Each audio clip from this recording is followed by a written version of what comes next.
Bismillahirrahmanirrahim. Assalamualaikum warahmatullahi wabarakatuh. Alhamdulillah. Wassalatu wassalamu ala Rasulillah wa ala alihi wa sahbihi wa mawalah. Wa la hawla wa la quwata illa billah. Subhanaka la ilma lana illa ma 'allamtana.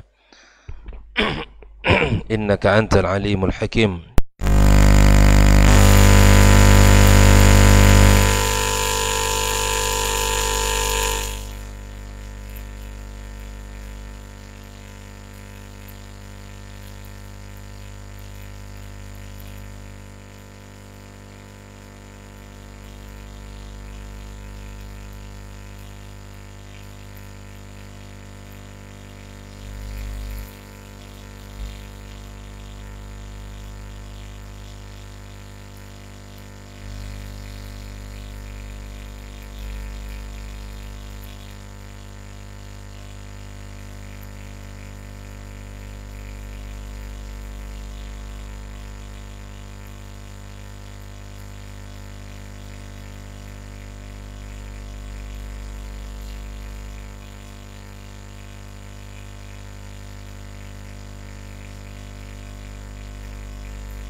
Nabi yang mulia, junjungan kita, panutan kita, yang semoga senantiasa kita diberikan taufik oleh Allah untuk selalu mencontoh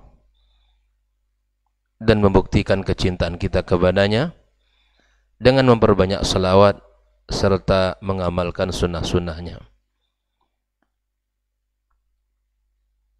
Kembali kita belajar tentang risalah Fadlul Islam karya Syekh Muhammad bin Abdul Wahab sampai pada halaman yang ke-22,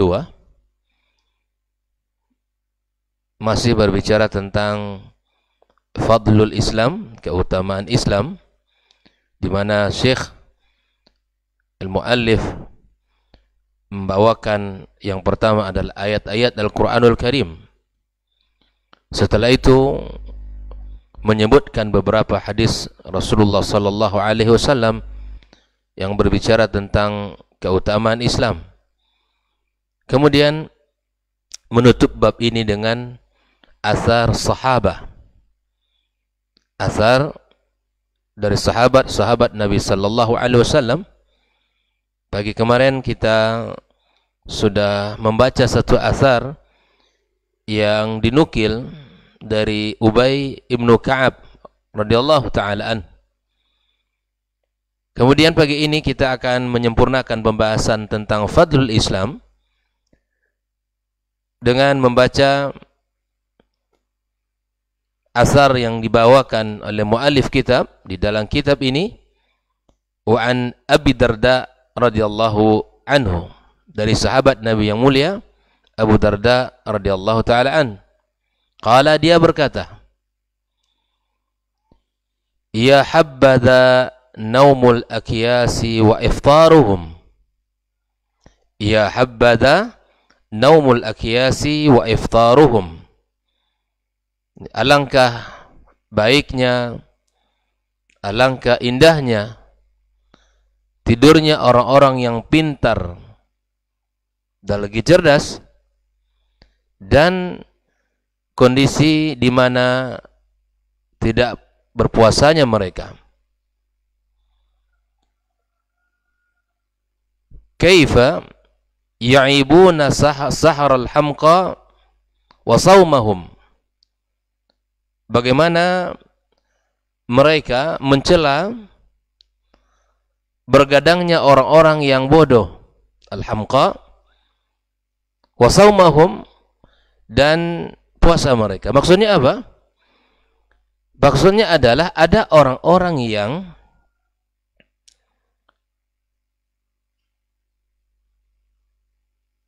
tidur lalu kemudian mereka juga bangun. ada orang-orang yang berpuasa tapi mereka juga berbuka. Maksudnya orang-orang yang melakukan amal-amal dan mereka berada di atas sunnah, ya, orang-orang yang melakukan amalan-amalan yang berada di atas sunnah dan di atas akidah yang benar, maka mereka ini adalah orang-orang yang baik. Walaupun amalan mereka ini sederhana, tetapi amalan mereka benar di atas sunnah dan ditambah dengan akidah yang benar, maka mereka ini adalah berada di atas Islam dan di atas kemuliaan. Jelas ya? Bukan berarti di sini adalah menyuruh kita untuk selalu tidur, tidak salat malam, atau juga tidak melarang kita untuk berpuasa. Tapi ada orang yang tidur, ada orang yang kondisinya tidak berpuasa, tetapi mereka berada di atas sunnah Nabi, di atas akidah yang benar. Nah, kondisi yang seperti ini jauh lebih baik daripada siapa? Orang-orang yang melakukan ibadah bahkan mungkin sepanjang malam, sholat, ya, atau mungkin di siang harinya mereka selalu berpuasa. Bayangkan ya, siang hari mereka berpuasa, malam harinya mereka sholat. Tapi mereka berada di atas, ya, akidah yang salah. Mereka tidak menjalankan tersebut di atas sunnah Nabi sallallahu alaihi wasallam. Mereka tidak menjalankan itu atas syariat Nabi sallallahu alaihi wasallam. Maka kondisi orang yang pertama tadi jauh lebih baik daripada kondisi orang yang kedua. Lalu kemudian Abu Darda melanjutkan perkataannya, mithqalu dzarratin min birrin ma'a taqwa wa yaqin, ya, sebesar zarrah dari sebuah kebaikan yang disertai dengan ketakwaan dan keyakinan, a'zam, lebih agung, wa afdalu, lebih utama, wa arjahu, lebih kuat, min ibadatil muqtarrin, dari ibadahnya orang-orang yang terberdaya. Lalu mari kita lihat bagaimana Syekh Shalih Al-Fauzan menjelaskan asar dari Abu Darda radhiyallahu taala anhu ini. Qala Syekh Shalih Al-Fauzan, asaru Abi Darda'i yushbihu asara Ubay ibn Ka'ab fi ma'nahu tamaman. Bahwa asar yang datang dari Abu Darda ini yang kita baca barusan, ya, menyerupai asar yang dibawakan oleh siapa? Ubay ibnu Ka'ab. Di dalam maknanya, ya, di dalam maknanya artinya bahwa perkataan yang disampaikan oleh Abu Darda, ya, seperti apa yang dikatakan oleh siapa? Ubay ibnu Ka'ab. Masih ingat perkataannya? Ya, perkataan daripada siapa? Sahabat Nabi yang mulia Ubay ibnu Ka'ab, bahwa apa yang dilakukan, kata beliau, kata Ubay, di mana orang-orang yang berada di atas jalan kebenaran, kemudian berada di atas sunnah Nabi sallallahu alaihi wasallam, lalu dia berzikir, lalu kemudian menangis karena takut kepada Allah Subhanahu wa taala, maka tidak akan disentuh oleh nerakanya. Dan ada orang yang berada di atas jalan kebenaran, kemudian di atas sunnah Nabi sallallahu alaihi wasallam, mengingat Allah dan berzikir kepada Allah, lalu bergetar tubuhnya karena takut kepada Allah Subhanahu wa taala, ya, maka bergugurlah dosanya seperti mana berguguran daun-daun yang sudah mengering yang berada di sebuah pohon. Ikhwah fillah rahimakumullah. Bahkan kata beliau, beribadah dengan satu ibadah yang sederhana, yang ringan amaliyahnya, tapi itu adalah sunnah Nabi sallallahu alaihi wasallam, jauh lebih baik, lebih utama daripada ibadah yang dikerjakan dengan susah payah tapi itu bukan sunnah Nabi sallallahu alaihi wasallam. Ikhwah fillah, ini hal yang sangat penting dalam kehidupan. Maka kata Syekh Shalih Fauzan, apa yang dikatakan oleh sahabat Nabi Abu Darda, ya, mirip dengan apa yang disampaikan oleh Ubay ibnu Ka'ab, ya, fi ma'nahu tamaman, dalam maknanya sama.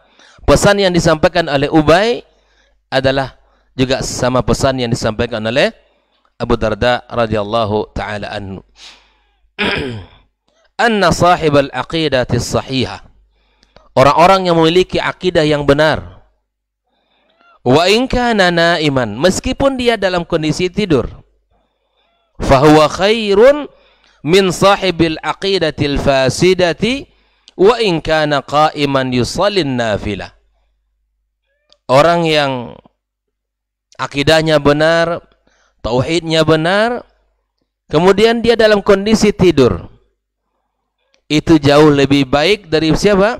Dari orang-orang yang memiliki akidah yang salah, akidah yang menyimpang, akidah yang rusak, meskipun dia berdiri melaksanakan salat-salat sunnah.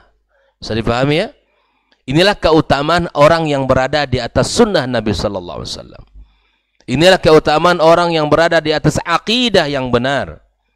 Dalam kondisi tidur pun dia berada dalam kondisi yang baik. Walaupun ada orang yang sedang salat tapi akidahnya batil. Ada orang yang sedang berzikir tapi akidahnya batil.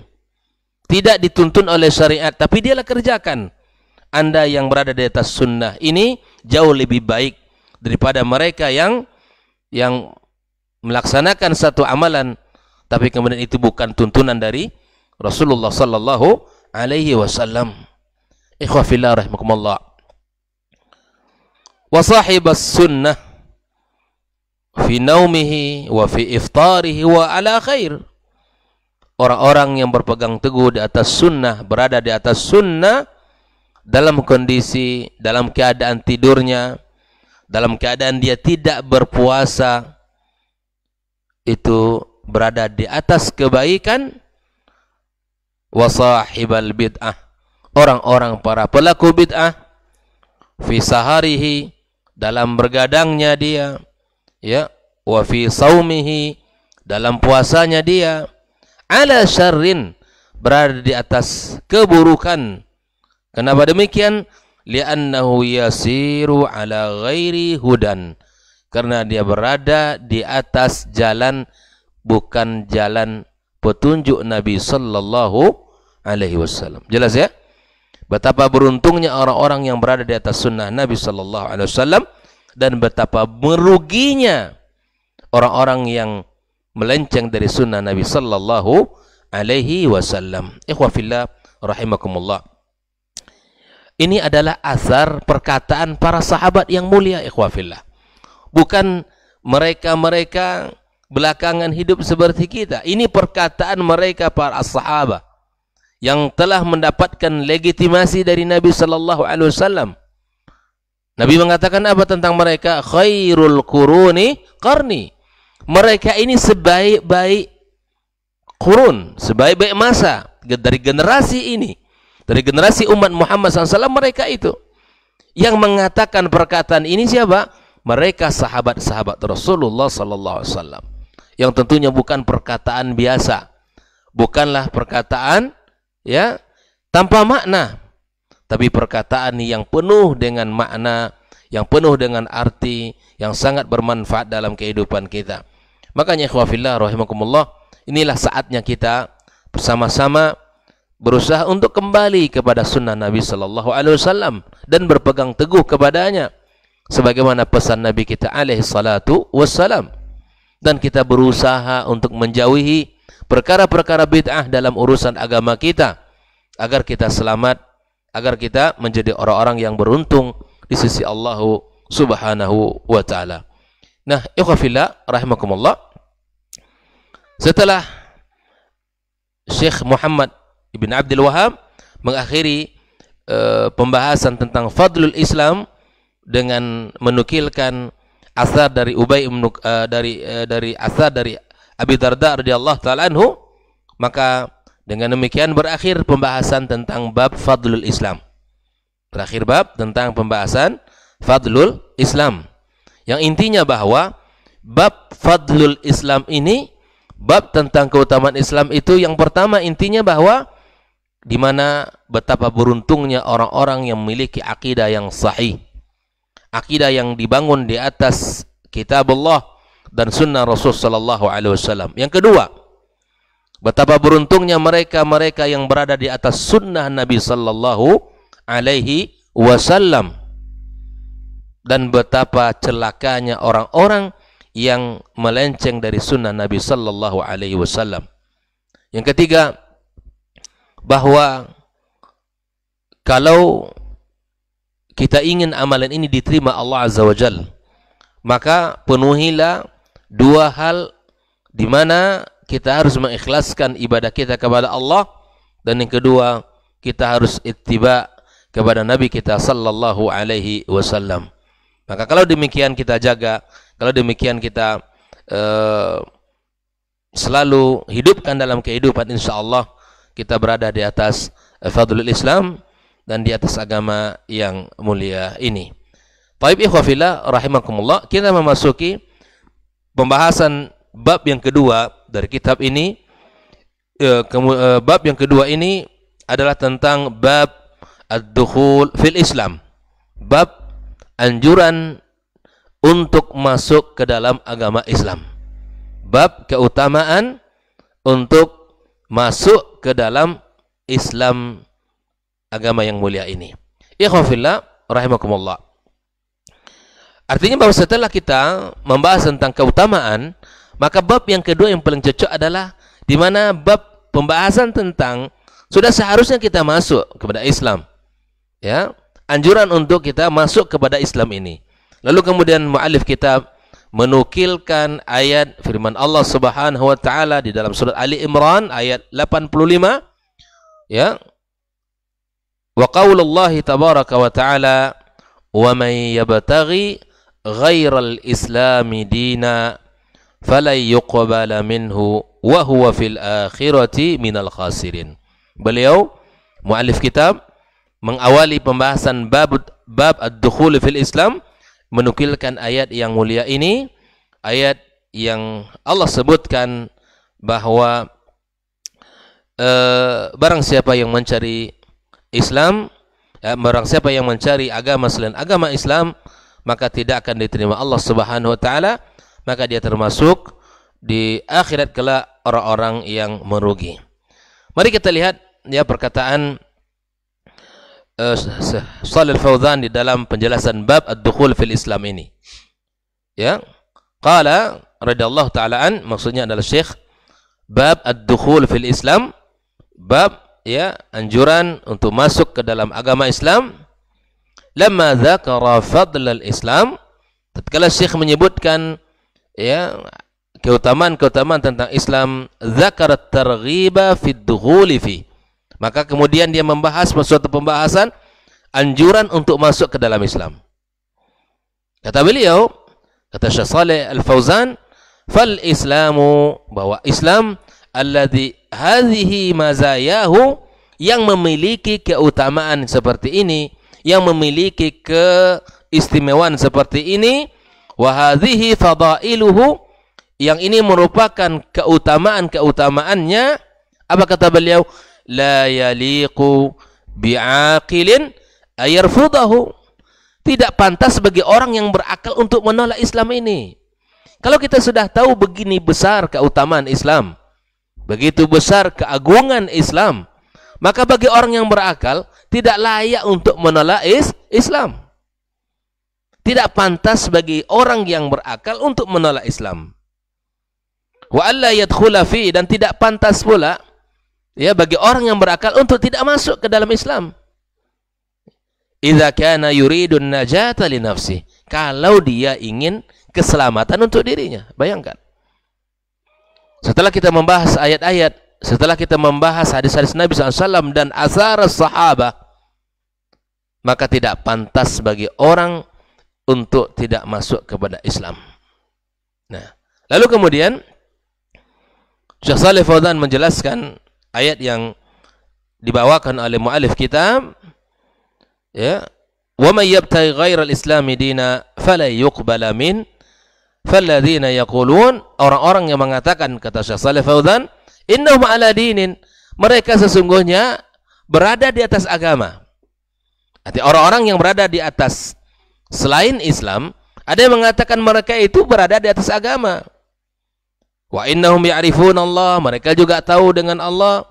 Wa ya'budun Allah, mereka juga menyembah Allah. Minal Yahudi wan Nasara, dari golongan orang-orang Yahudi dan Nasrani. Ya. Wa ya'bawna ad-dukhula fil Islam, mereka enggan masuk ke dalam Islam. Walaupun mereka beribadah dengan cara mereka, walaupun mereka dalam menjalankan apa yang ya dikatakan oleh agama mereka. Maka kata Syekh Shalih Fauzan, laisu ala dinin, maka sesungguhnya mereka-mereka itu bukan di atas agama Islam. Mereka tidak di atas agama, ya.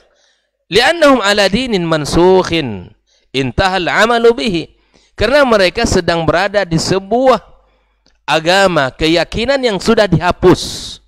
Intahal amalu bihi, udah nggak berlaku lagi. Agama Yahudi dan Nasrani udah nggak berlaku lagi, sudah. Kalaupun ada orang yang mengatakan mereka itu di atas agama, tujuan mereka juga satu kepada Allah. Seperti mana kita, ya, tujuan kita adalah Allah, menyembah Allah. Ini hati-hati dengan perkataan seperti ini, ya. Orang Yahudi, orang Nasrani, memanglah mereka mengatakan diri mereka berada di atas jalan kebenaran. Tapi sesungguhnya kata Syekh Shalih Fauzan, laisu ala din, mereka tidak berada di atas agama, karena mereka berpegang kepada agama yang telah dihapus oleh Allah, yang tidak lagi berlaku syariatnya. Faqad qala sallallahu alaihi wasallam, maka Nabi telah bersabda, walladzi nafsu Muhammadin biyadihi, demi jiwa Muhammad yang berada dalam genggaman Allah, la yasma'u bi ahadun min hadhil ummah Yahudiyun wala Nasraniyun, tidaklah ada satupun yang mendengarkan tentang risalahku, kata Nabi SAW. Tidak ada orang yang mendengarkan tentang risalah yang aku bawa, baik dari golongan Yahudi maupun orang Nasrani. Thumma yamut, kemudian dia meninggal. Walam yu'min billadzi ursiltu bihi, dia tidak beriman dengan risalah yang aku bawa. Illa kana min ashabin nar, kecuali dia tergolong kepada penghuni neraka. Hadis ini akhrajahu Muslim dari hadis Abu Hurairah. Bayangkan, ini adalah hadis yang menjelaskan, ya, orang-orang yang membantah orang-orang yang mengatakan orang Yahudi dan Nasrani berada di atas kebaikan, agama yang benar.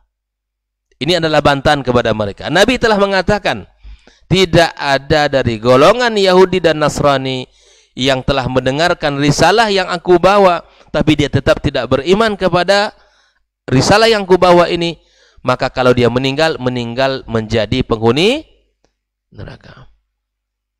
Ini Nabi yang mengatakan. Ini Nabi SAW yang menyebutkan, bukan kita.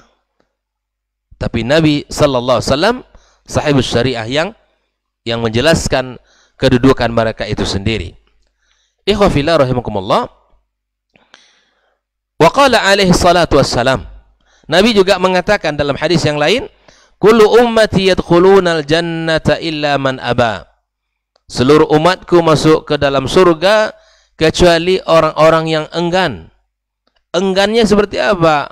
Qalu, kata para sahabat, wa may ya'ba ya Rasulullah, siapa mereka yang enggan ini? Siapa mereka yang tidak mau pula masuk ke surga itu? Qal, Nabi menjelaskan, ya, kriteria orang-orang yang masuk ke dalam surga, man ata'ani dakhalal jannah, yang taat kepada Allah masuk ke dalam surga. Wa man asani faqad aba, barang siapa yang mendurhakaiku maka sungguh telah enggan kepadaku. Ikhwafillah, ketaatan kepada Rasul sallallahu alaihi wasallam adalah jaminan kita selamat dan masuk ke dalam surga. Tetapi mendurhakai Rasulullah sallallahu alaihi wasallam adalah tanda orang tidak mau masuk ke dalam surga Allah Subhanahu wa taala. Ikhwafillah. Allah Subhanahu wa taala menyebutkan ayat yang kedua, ya, di mana ayat yang kedua yang dinukil oleh Syekh Muhammad bin Abdul Wahhab dalam surah Ali Imran ayat 19 adalah ayat inna dina 'indallahil Islam, sesungguhnya agama yang diridhai oleh Allah Subhanahu wa taala adalah agama Islam. Lalu Syekh Shalih Fauzan menjelaskan tentang ayat ini, amma ghairuhu falaysa dinan 'indallah. Selain agama Islam bukanlah agama di sisi Allah Subhanahu wa taala. Li'annahu ba'da maji'il Islam, setelah datangnya Islam, lam yabqa dinun yaqbaluhu Allah Subhanahu wa taala min ibadi. Setelah Islam datang, ikhwafillah, tidak ada agama yang diterima Allah dari hambanya, apapun agamanya. Baik agama samawiyah yang asalnya adalah seperti Yahudi Nasrani, atau agama ardiyah yang dibuat-buat oleh orang dengan nama-nama yang berbeda-beda. Li'annal insana 'abdun, manusia ini adalah hamba. Wal 'abdu yuti'u rabbahu 'azza wa jalla fi ma amarahu bih. Seorang hamba mesti taat kepada apa yang Allah perintahkan.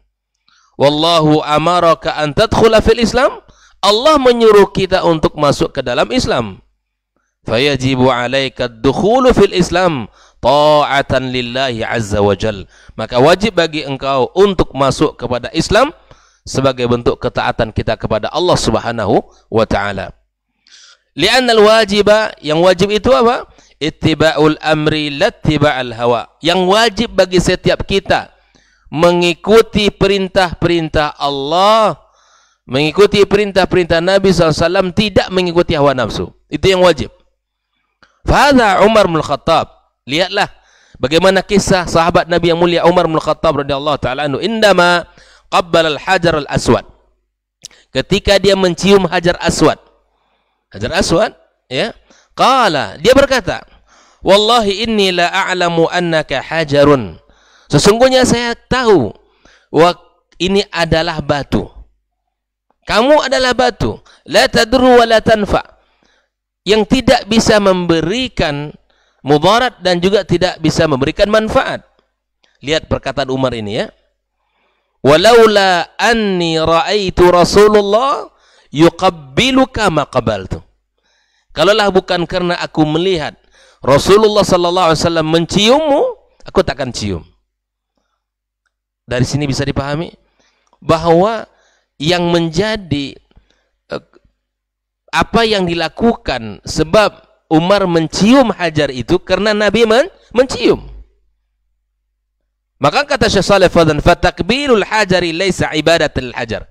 Mencium hajar aswad bukanlah ibadah kepadanya.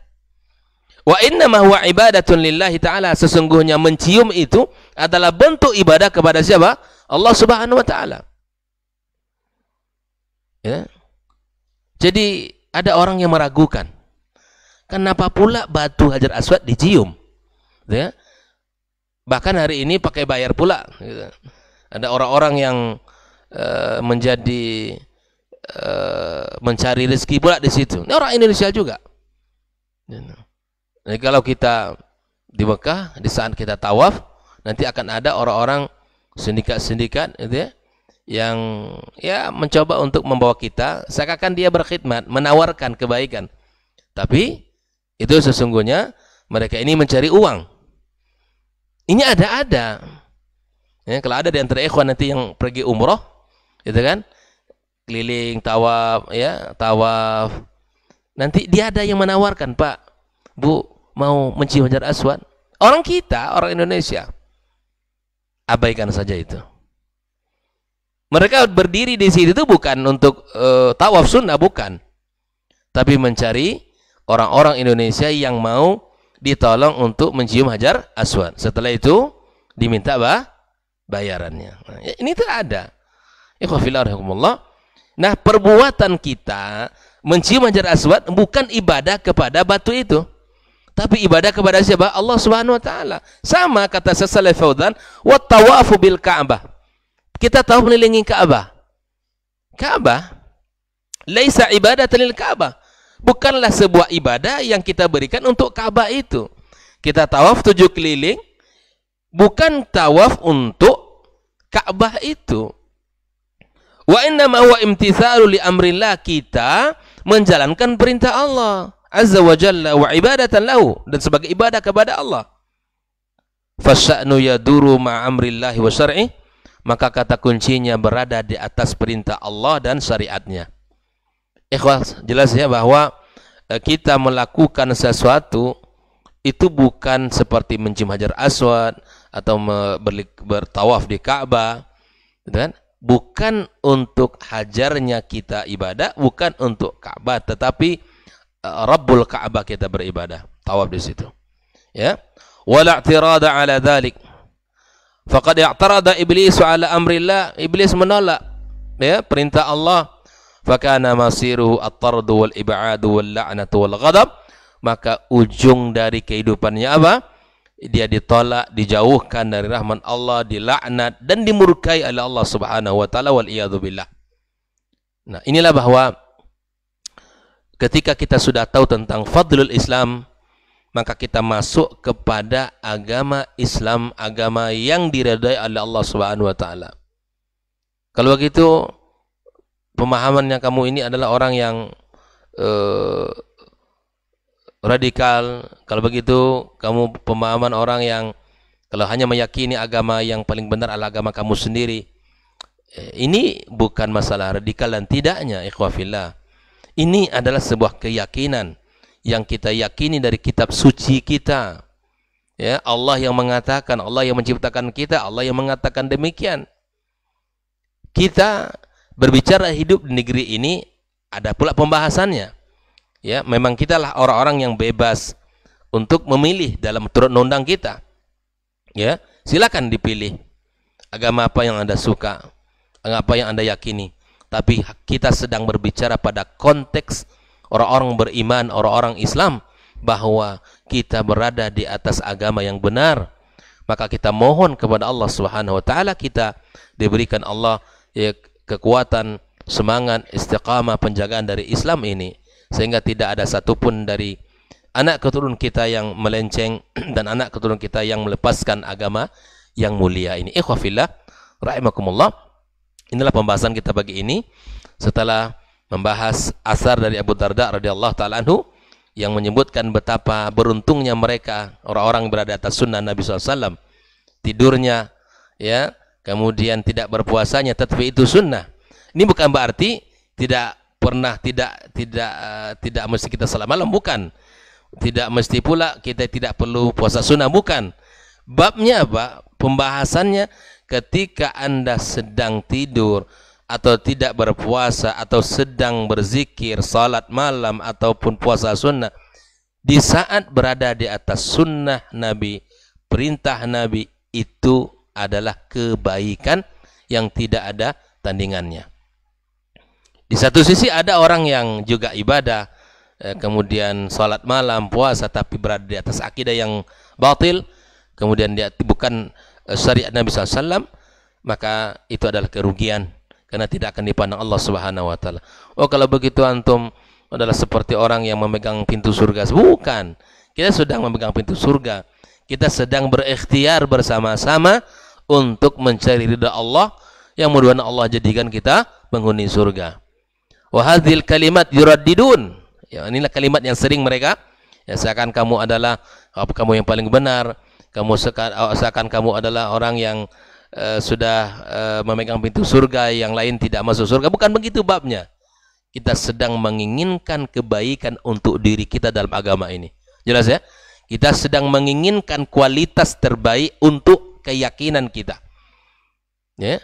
Dan setelah itu Syekh menjelaskan tentang anjuran untuk masuk ke dalam Islam dengan membawakan 2 ayat yang sudah kita bahas tadi. Semoga Allah Subhanahu wa taala berkahi pertemuan kita. Wassallallahu ala nabiyyina Muhammadin wasallam. Wa subhanakallahumma bihamdika asyhadu an la ilaha illa anta astaghfiruka wa atubu ilaik. Wassalamualaikum warahmatullahi wabarakatuh. Dr. Dasman Yaya Ma'ali LCMA Hafizahullah, Dr. Helmi Basri LCMA Hafizahullah, Dr. Hidayatullah Ismail LCMA Hafizahullah,